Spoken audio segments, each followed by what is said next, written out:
She stood barefoot on the packed earth, a thin line of dust darkening the arch of her feet, while a man in a black coat laid a heavy ledger across the table and pushed it open as if he were opening a verdict. If stories like this deserve to be remembered, subscribe and help our channel. The pin scraped, a small, ordinary sound that somehow swallowed every other noise in the kitchen, the hiss of the kettle, the clink of a spoon, the low, watching breath of the house. Master Henry read words that would not simply punish her body that day, he read them into permanence. If you think the worst punishment for forbidden affairs was a whipping, wait until you hear what the ledgers did. The household on the estate functioned less like a family and more like a compact civic apparatus. There was a steward who balanced accounts, an overseer who coordinated labor, a scribe who translated life into rows and margins, a minister who supplied moral language, and a mistress who enforced order by decree. The kitchen table where Amina stood was also the office where debts were tallied, harvests reconciled, and crucially, people reclassified. A notation in a parish register, a short line in a domestic ledger, the minister's benediction recorded in a margin, each could pivot a personal relationship into an administrative fact. What was private was folded into paperwork, what was intimate could be converted into property. This household machinery was not merely bureaucratic habit, it was deliberate. Ledgers recorded transfers of people from one labor set to another. Margins noted corrective assignment or morality proceedings. Pastor Jonas's short entries, candles lit, prayers offered, appear alongside Scribe Thomas's inked columns. These documents show how ritual language and accounting practices were braided together to produce a new reality, not only punishment to the flesh, but a formal seizure of personhood that altered names, disrupted parentage, and rerouted lives. Amina was 22, born on the estate after a debt had moved her mother's family across a county line. She had learned to read in a tentative secret ray, a few letters traced in the sand behind the smokehouse, then copied between stewings as a whisper. Her small notebook held faces, not ledgers, the curve of a woman's laugh, the crooked tooth of a boy in the fields, sketches of riverbank reeds where she liked to stand with her feet half submerged. Daniel worked the lower fields. When he smiled at the river, Amina memorized the way the afternoon bent toward him. Their affection was an insistence of ordinary humanity, a private tether that felt to them like a refuge. Those days of refuge were always precarious. Against the intimate geometry of their meetings stood the architecture of surveillance. Overseer Caleb, watching from the lane. Mistress Evelyn, parsing social order like cloth. The parish reports that folded gossip into official business. The estate treated relationships as matters to be managed. When Amina and Daniel were discovered, the household convened in the form it knew best. Not a court with a judge and jury, but a tribunal assembled out of ledgers, prayers, and managerial decisions. How does one record a love that was never yours to give?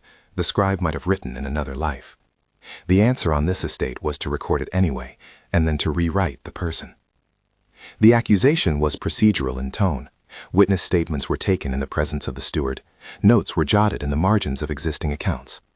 A surviving fragment, its upper edge singed, its center blotted as if someone tried to make ink vanish, bears the phrase later described by researchers as morality proceedings.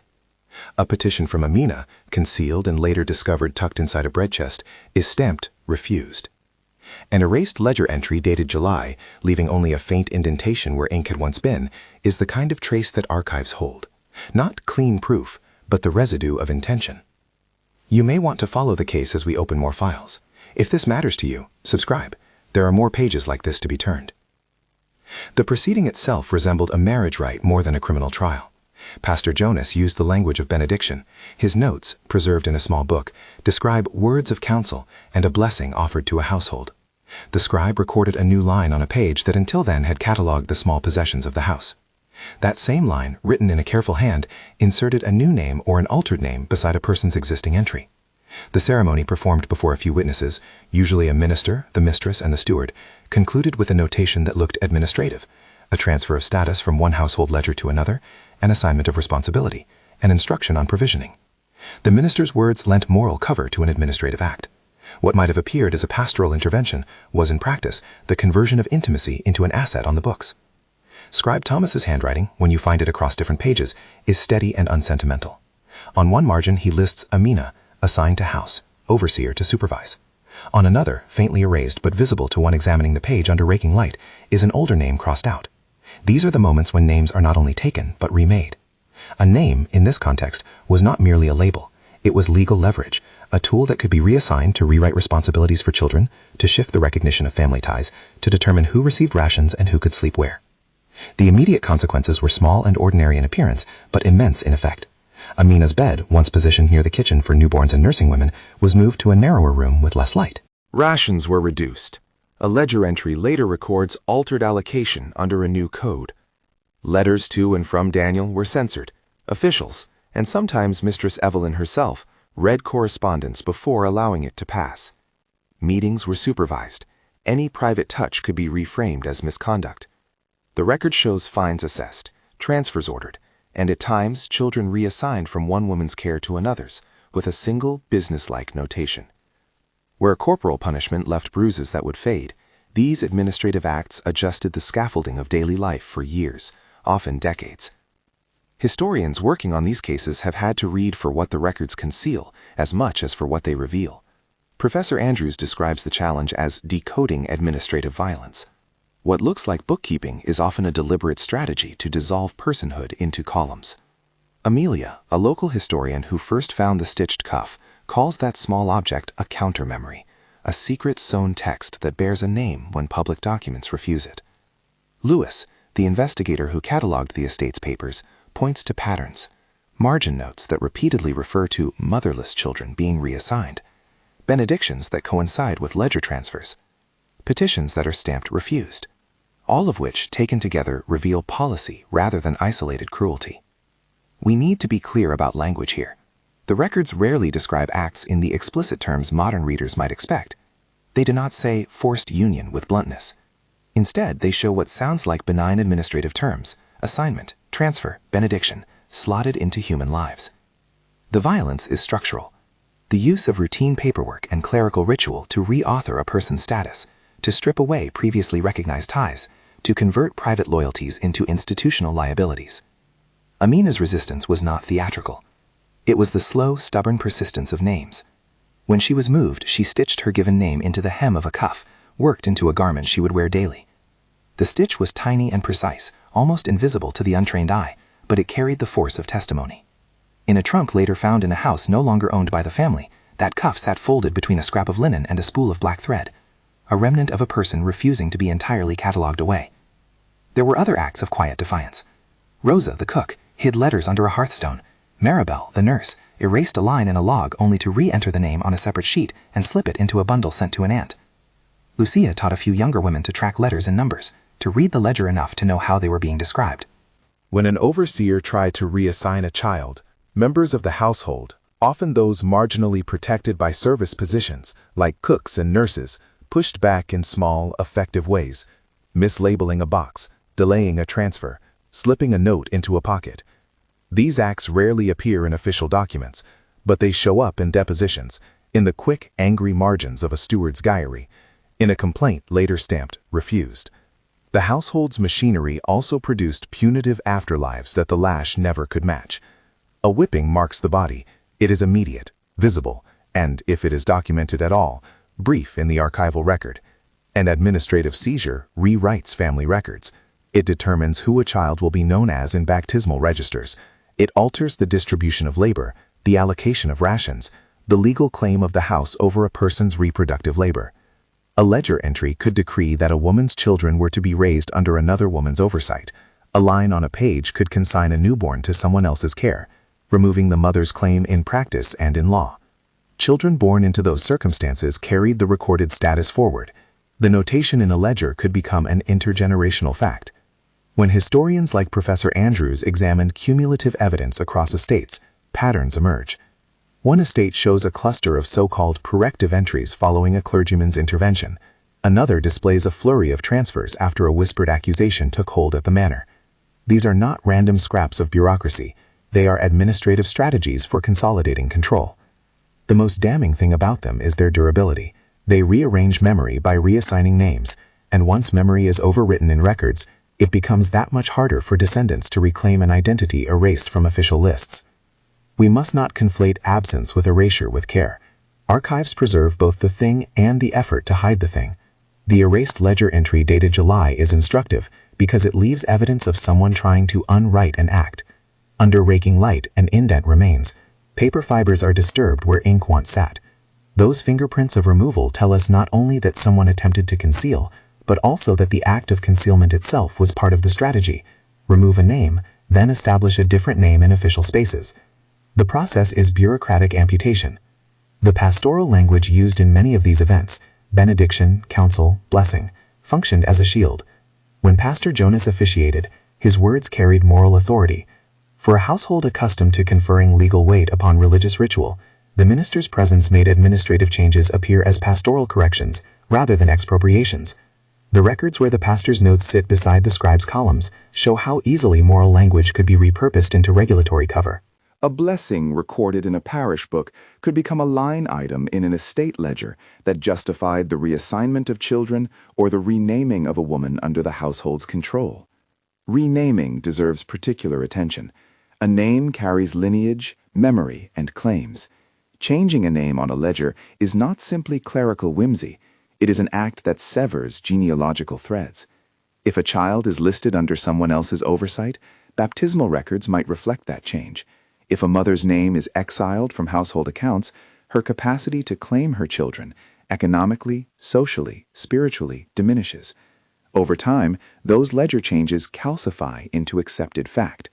Descendants searching for roots often encounter a brick wall, a silence in the parish roll here, a transferred name there.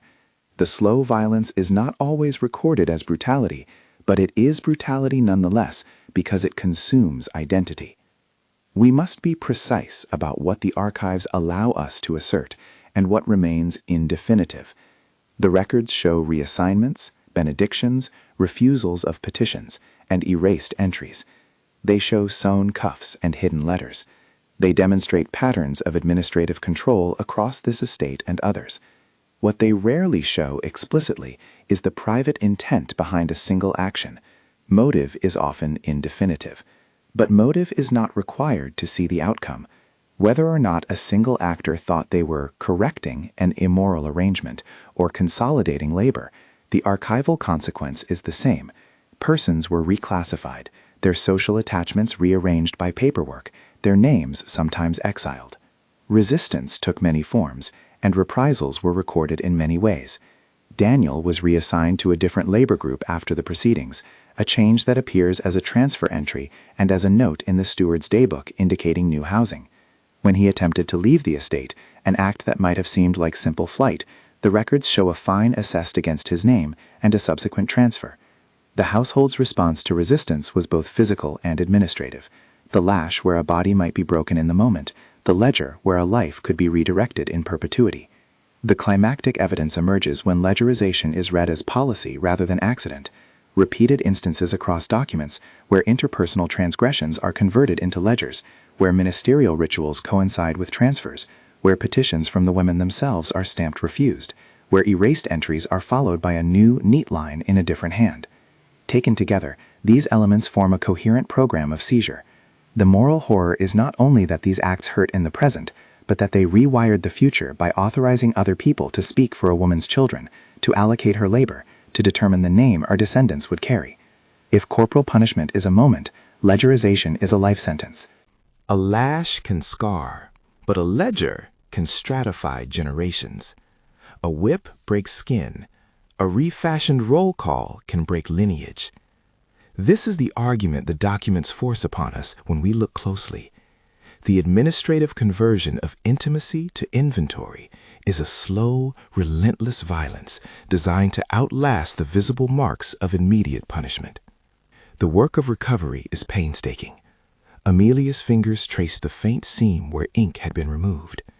Professor Andrews reconstructed baptisms by cross-referencing parish rolls with household ledgers, noting where names diverged.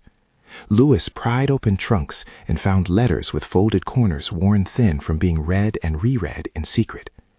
A petition stamped refused did not mean the petition never existed. It meant someone in the moment chose not to acknowledge it, choosing instead a bureaucratic silence that could only be contested by layering more records, more witness statements, more personal artifacts. That cuff, with a tiny name stitched into its hem, is the emblem of survival. It is both refusal and memory.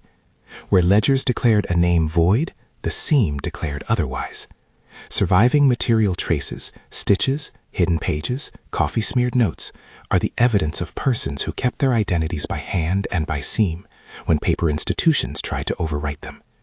These traces guided later investigations, and crucially, they passed memory into the hands of descendants who would, generations later, begin the work of reclamation.